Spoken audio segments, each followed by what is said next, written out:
Hello everyone and welcome to Talk Wrestling here on NoDQ.com and on YouTube.com/NoDQCAW. Thank you everybody for joining us for today. We got some questions. Let's get right at them. These questions are from @_Jeff Meacham. His first question is, what is the one moment in WrestleMania history that stands out in your mind? Now, there are a lot of WrestleMania moments that can stand out. I mean, you talk about the Iron Man match from WrestleMania 12. You talk about Hogan slamming Andre, which is ridiculous. It's almost 30 years ago since that happened. But if there's one that stands out in my mind, it's one of recent memory, and that is Brock Lesnar ending the streak of The Undertaker at WrestleMania 30. I mean, that moment is one that I remember so clearly in my mind as if it just happened yesterday. And yeah, it was 2 years ago, like Shane O'Mac brought up on Raw, but it's still surreal. You go back and watch that moment, and you still can't believe it happened. I watched it for days after. I was like, I can't believe this is real. Number 2, what about WrestleMania compels you to tune in every year, regardless of how good or poor the build is? Well, I think the thing that compels me the most is it's WrestleMania. I mean, you expect a show-stealing match of some kind. This year you have the second year in a row for the multi-man ladder match for the Intercontinental title. You have the Hell in a Cell between Shane McMahon and The Undertaker. You have Dean Ambrose and Brock Lesnar in a no-holds-barred street fight, which should be completely brutal. And maybe somebody's excited for Roman Reigns and Triple H. I don't know. But I think every year we look for surprises. We look for great moments because, it's WrestleMania. Somebody is going to go absolutely insane. Somebody's going to pull out something crazy, and things are going to happen that you never expected. Number 3, if you could name a new Mr. WrestleMania to succeed Shawn Michaels, not including The Undertaker, who would you choose?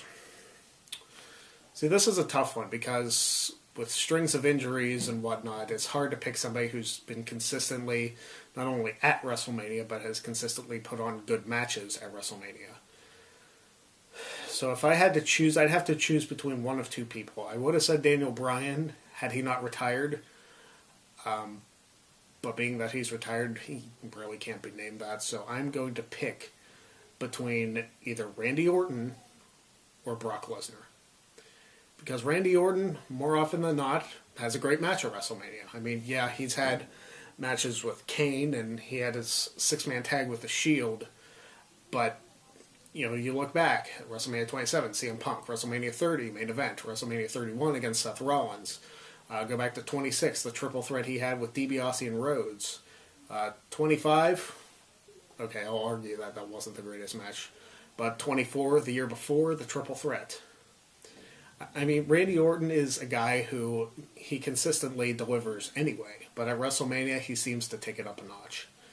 As far as Brock Lesnar goes, I mean, what can you say? Brock Lesnar is a main attraction no matter what show he's on. So if he's at WrestleMania, it's going to be a fantastic match. He says he was asked this on a recent episode and he'd like my opinion. Which 4 WrestleMania main events or featured bouts would you choose as the WrestleMania Mount Rushmore? Now, you have to go through all 31 previous WrestleManias. So I would go with, from WrestleMania 3, Macho Man Randy Savage and Ricky Steamboat for the Intercontinental title. I would also choose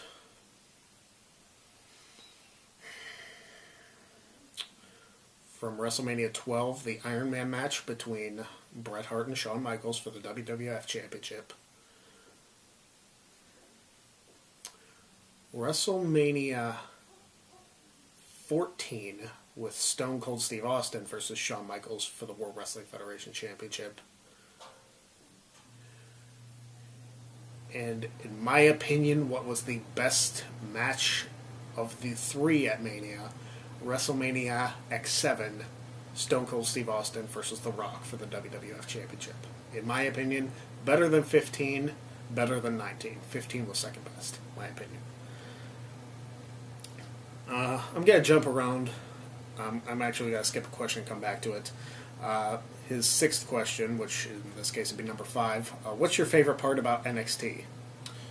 I mean, there's so many great things about NXT. I mean, obviously the action is great.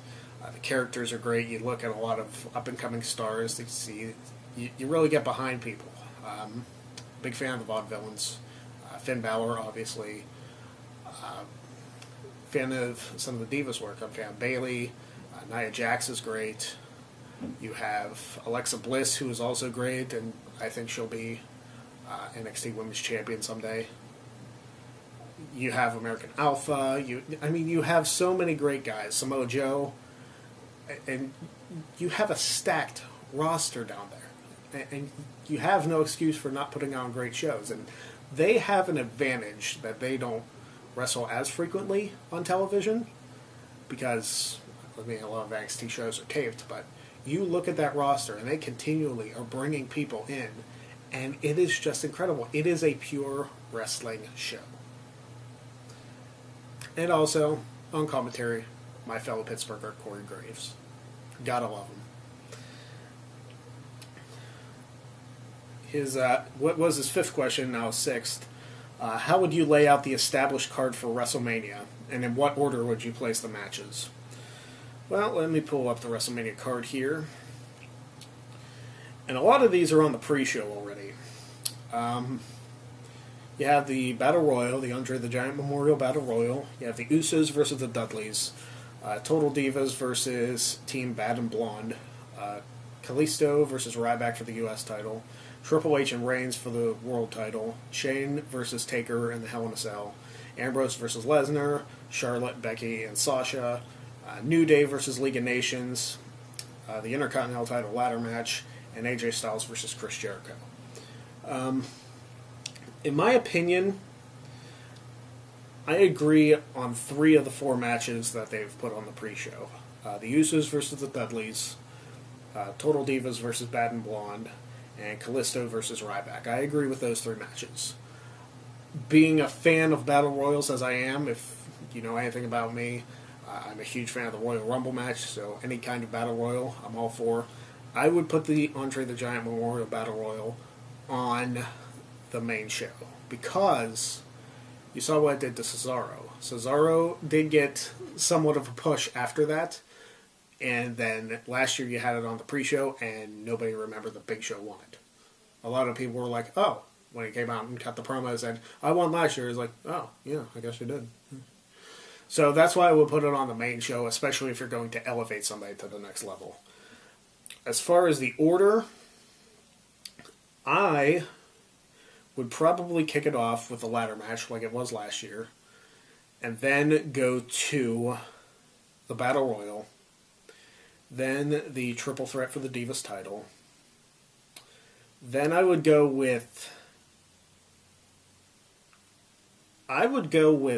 actually put the WWE World Heavyweight Championship match after that. Reason being, a lot of people are predicting Reigns to win, and I'll get the predictions in a little bit because that's one of the questions, actually. So I would put that in the middle of the show, just so people aren't booing the main event of the show that badly.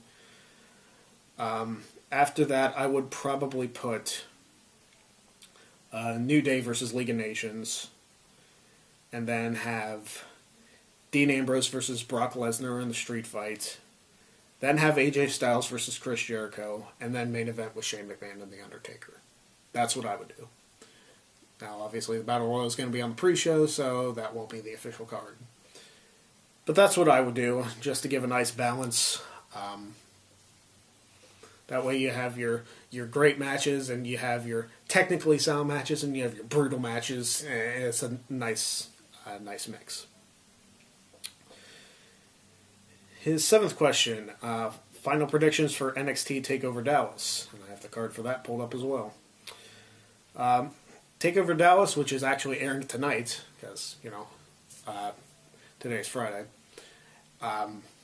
What I would do, I would predict the following. All right, let me run down the card. Austin Aries versus Baron Corbin.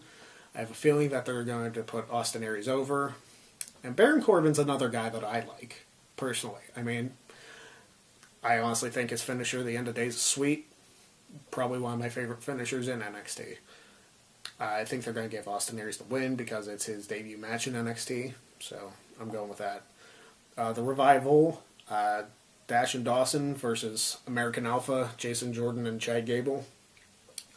I'm going to pick that we're going to have new tag team champions. I think American Alpha is going to take out the Revival, and tag team champions are going to be Ready, Willing, and Gable. Apollo Crews versus Elias Sampson. This is a match that will probably open up the show, if I had to make a guess. This one's tough because there's no real clear favorite here. So I'm going to pick Elias Sampson to beat Apollo Crews. Sami Zayn versus Shinsuke Nakamura. It's hard to have somebody with this much hype built up around them and video packages and that they'd lose their first match. Then again, look what happened with Sting last year. So I'm going to pick Nakamura to go over Sami Zayn. Because, Sami Zayn's got bigger things to worry about. He's in the main event. Maybe one day. He's in the Intercontinental title ladder match. Bayley versus Asuka. I want to say Asuka because I think they are ready to bring Bayley up. Again, this is just predictions. There's no facts behind them. It's just assumptions. So I'm thinking Asuka's going to become the new women's champion. And Finn Balor versus Samoa Joe. I think it's Joe's time to take the NXT championship and for Finn Balor to move on to bigger and better things and debut with the main roster either at WrestleMania or the night after. And then Jeff's final question, final predictions for WrestleMania 32. Alright, well, we ran down the card, so let's go over predictions. Andre the Giant Memorial Battle Royal. I don't think any of the guys that you've seen in the build-up, Kane, Big Show, Social Outcast, I don't think any of them are going to win. A lot of people are saying Bray Wyatt.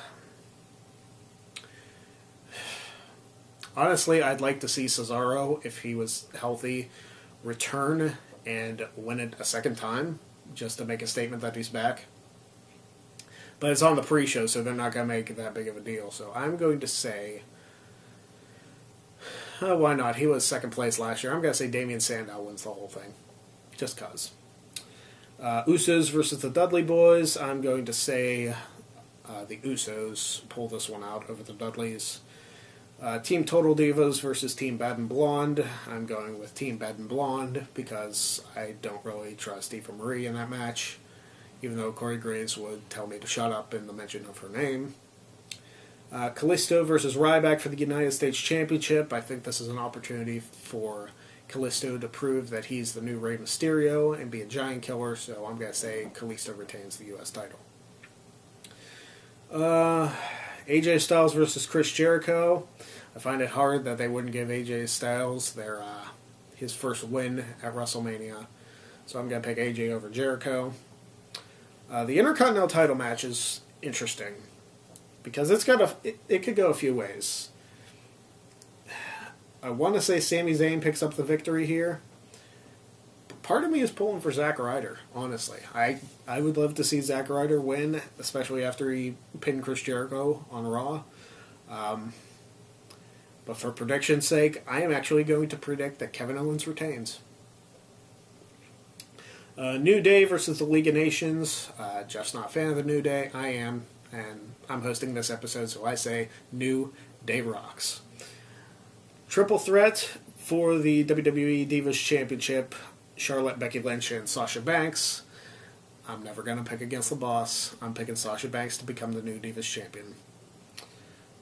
Triple H and Roman Reigns for the WWE World Heavyweight Championship. It's going to be Reigns. It's going to be Reigns. Unless there's a major swerve, it's going to be Reigns. Shane McMahon versus The Undertaker. Hell in a Cell match.